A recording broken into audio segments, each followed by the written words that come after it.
dashur miq, me mëgjesë mirë që u gjajnë. Thash të diskutojmë sot pak, të flasim pak për kohën, për Shqipërinë, për kohën që po kalon Shqipëria, për të mirat dhe të këqijat që kanë ndodhur në Shqipëri në këto vite të demokracisë. Po thonë vitet e demokracisë sepse në vitet 90 ardhur sistemi komunist i Enver e tani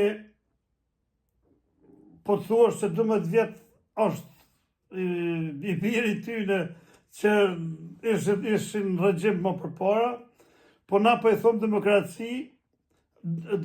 demokraci ballkanike. Një demokraci ballkanike e përzime pak me diktaturë, një demokraci e brisht, më shumë autokraci, më shumë dallavere se sa drejtësi. E thash të diskutojmë pak me ju, me tjerë që po na dëgjojnë e po na njeskin, se çfarë mund korrigjojmë ose çfarë mund bëjmë na si popull, çfarë është më e mira. E para është, për mendimin tem, populli shqiptar duhet të kenë një udhëheqës që nuk shikon xhepat e vet me mush, që nuk shikon luksin, që nuk shikon vetëm për vetën dhe familjen e tij, po shikon e ndërton vendin Shqipërinë, e lulëzon, e ndërton demokracinë. Si ndërtohet demokracia për mendimin tim? Demokracia në Shqipëri pa të filluar të ndërtohet shumë bukur, por njerëzit kur filluan të xhelozojnë, të smirojnë, të vjedhin, të korrupsojnë njëri tjetrin, demokracia iku. Nuk mund të thomi më demokraci, mund të thomi një kaos ose një vend i kriminalizuar me krime ekonomike e korrupsion ekonomik. Edhe gjithashtu ku ka krime ekonomike ka dhe krime ordinare. Nuk ka shka pa dalë edhe krimi ordinare. Sepse krimi ordinare bashkohet me krimin ekonomik, krimi ekonomik bashkohet me krimin politik e pastaj vazhdojnë të ndihmu njëra tjetrën edhe dalin ato problemet që janë sot aktualisht ndodhen në Shqipëri. Sot në Shqipëri, spaku, ka njerëz që janë penduar atje në hetime. Po ata njerëz që janë penduar duhet të mos gënjejnë ose të thonë të vërtetën, edhe spaku duhet me pa tjetër, jo t'i bojnë publik ata emna që ata po i thonë, që mos fillojnë në i grindje ashtu, po t'i bojnë publik emnat politik. Ata njerëz politikan që janë përzirë me krimin, e t'i zhdukin nga politika, ata t'i bojnë publik. E jo t'i bojnë publik një vrasje që është bërë të krijojnë panik për kundërshtar të tjerë. Shteti duhet mundohet sa të mundin të pajtojnë gjashjet, të pajtojnë hakmarrjet me njëri tjetrin.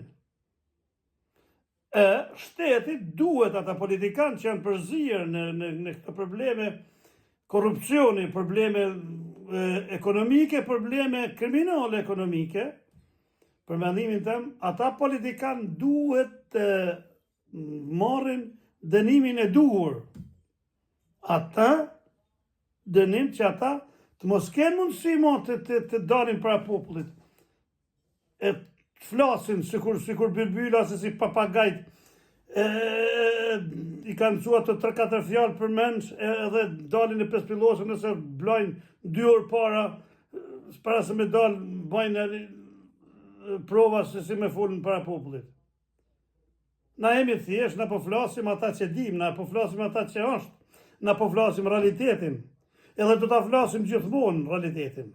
Prandaj, i bëj thirrje çdo shqiptari, sa më shumë të mundohet të bëjni diçka sa të vogël për Shqipërinë.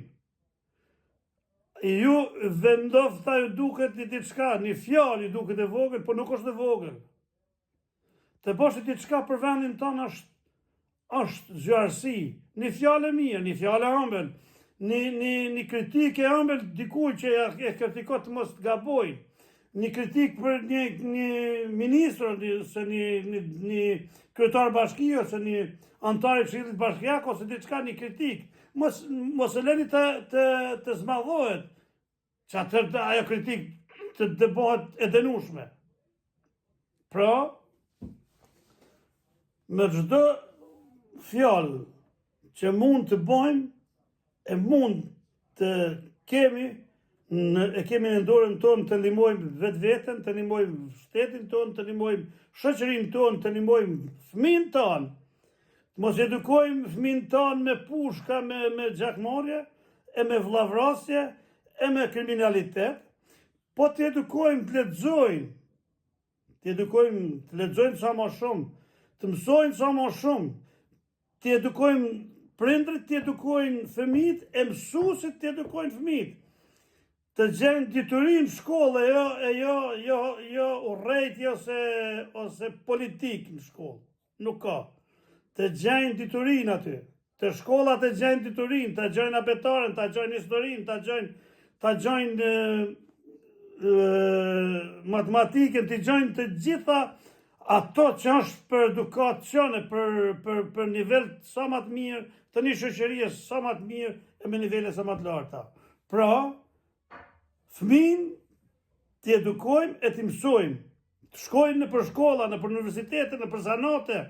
Nuk është të thonë të gjithë marrojnë universitet, nuk është të thonë të gjithë marrojnë një zanat, ose të gjithë bëhen prokuror, ose të gjithë bëhen jurista, ose të gjithë bëhen gjykac. Jo, është çdo kush ka intuitën e vet. Leni të lirë, mos i mundoni me politikë, mos i leni fëmijën të dashur mësuese, mos i leni fëmijën me politikën, mos i bashkoni me politikën, mos i thoni e majta e djatha, Partia Socialiste, Partia Komuniste, Partia Punës, Partia kështu, Partia ashtu. Leni fëmijën të mësojnë historinë, të mësojnë, të gëzohen, të ndërtojnë jetën, të ndërtojnë Shqipërinë, të shijojnë jetën në Shqipërinë e lumtur, e në Shqipërinë demokratike. Mundoni të bëjmë atë vend sa më demokratik, sa më të lumtur për njerëzit. Të ushqejmë fëmijën tanë me kënaqësitë e Shqipërisë. Jo me kënaqësitë e rrugëve të botës, të dritave të neonëve të botës, apo të drogës, apo të marionës botë. Jo, mësoni fëmijën tanë me libra sa më shumë, jo me armë. Edhe arma kur tjetë nevojshme du të flitet për ta, sa është arti o shtarak, e të flitet në shkollë, një landë e veçantë, ndoshta nuk është keq.